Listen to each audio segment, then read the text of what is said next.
What's up everybody, the Crapgamer here, the most compelling game-related YouTuber, and you know it.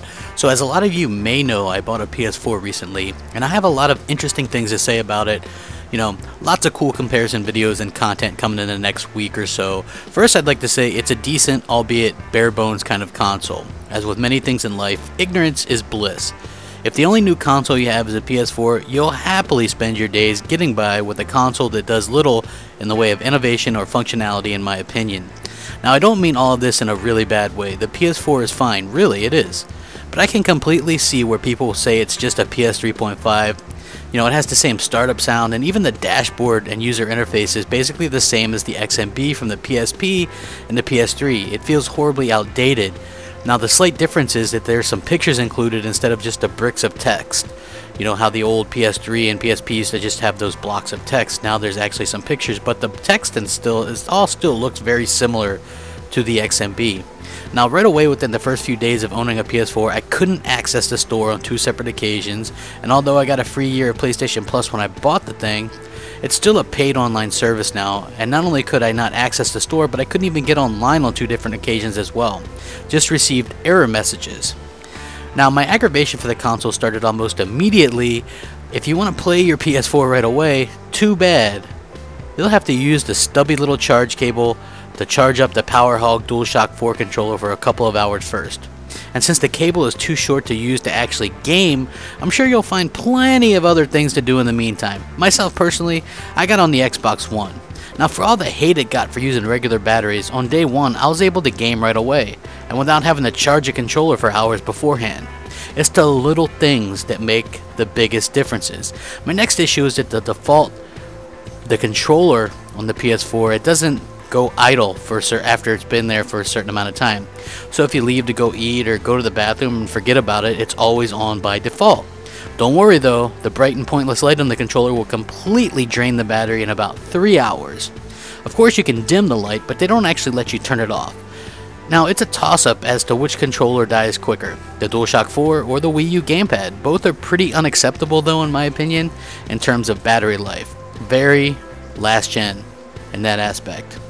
Now the controller itself is an upgrade to the PS3's for sure, but overall it felt too light and has a lot of gimmicky features that I found myself accidentally hitting. Now I'll do a separate video comparing my feelings on the Xbox One and the PS4 controllers respectively, but that's going to come in the future. Now the reason why if you own an Xbox One you shouldn't buy a PS4 is simple. There's no real gaming differences on the console. Both have the same multi-platform games, but the Xbox One has the exclusive edge by far, and the online network edge as well.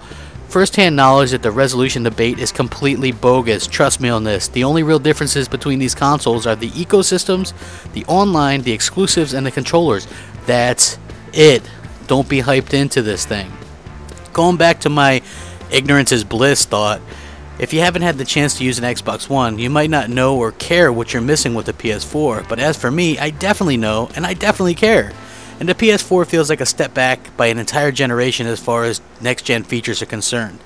A lot of the little things that I'm sure hardcore PlayStation fanboys will shrug off and say, who cares, or that feature sucks anyway. And they'll say something like 1080p, you know. Things like the ability to appear offline, which is something Xbox has been doing since the 360 days. Using Kinect to turn on my Xbox TV, control the volume, snapping anything, especially achievements to see how close you are to completing them, or snapping a walkthrough from YouTube if you need help with a certain part of a game. Those things are priceless in my opinion. Now having a profile where you can advertise your clan, or in my case my YouTube channel, is another thing that the Xbox One does great and the PS4 doesn't. The social network Microsoft has created on Xbox Live rivals Facebook in my opinion. The like, the share, all that stuff. Commenting on people's status, it's great. Unlimited followers, and the PS4 just doesn't have those kind of key elements. One of the biggest complaints I have with the PS4 is that when you leave games and go back into something else, there's no suspend resume play like there is on Xbox One.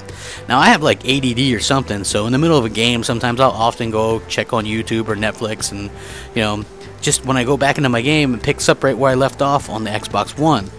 This is invaluable to me. You can't do that on PS4. A lot of times I've already lost progress on games. Now granted, the biggest part of these consoles is the gaming aspects, and both do that exactly the same, identically in my opinion anyway. But there's so many more games on the Xbox One that aren't on PS4, and that's where the real differences are. As a content creator for YouTube, one of the biggest flubs that Sony made was making you have to disable the HDCP to use a capture card on the PS4. You have to go back and forth, disable it, enable it, you know. There's also no reputation system on the PS4, so you never know who you're dealing with. No way to report people easily that I could find. And the PS4 is the console for you if all you wanted was better graphics than last generation and nothing else, while the Xbox One does better graphics than last generation and a ton of other great innovative things in the process. I don't regret buying the PS4 because I own all the consoles every generation, and honestly Sony could use the money, but I am underwhelmed, and you won't see me on it very often, just to be 100% honest with you. Now at the end of the day, there's probably no point in owning both systems at this moment, and going from Xbox One to PS4 is almost like stepping back 5 years. Now this is all just my opinion anyway. I'm sure I'll get some hate for it or whatever, but next time someone tries to hype up some reason to own a PS4, or you were considering, hey, maybe checking out what 1080p was like on a game like Shadow of Mordor, don't do it. There's no difference. The games run the same. There's a reason why Digital Foundry needs computers and all these high-tech equipment to measure these things, to tell us. Remember when Shadow of Mordor came out and we didn't know what the resolution was on both? Nobody knew. That was the thing. And people just had fun with the game. That's the important thing. Now the Xbox One does everything the PS4 does and about 100 times more. At the very least, I have a new catchphrase. I'm the Crapgamer. I bought a PS4, so you don't have to. Thanks for watching. Remember to comment, rate, subscribe, and rack 'em up. Crapgamer, out.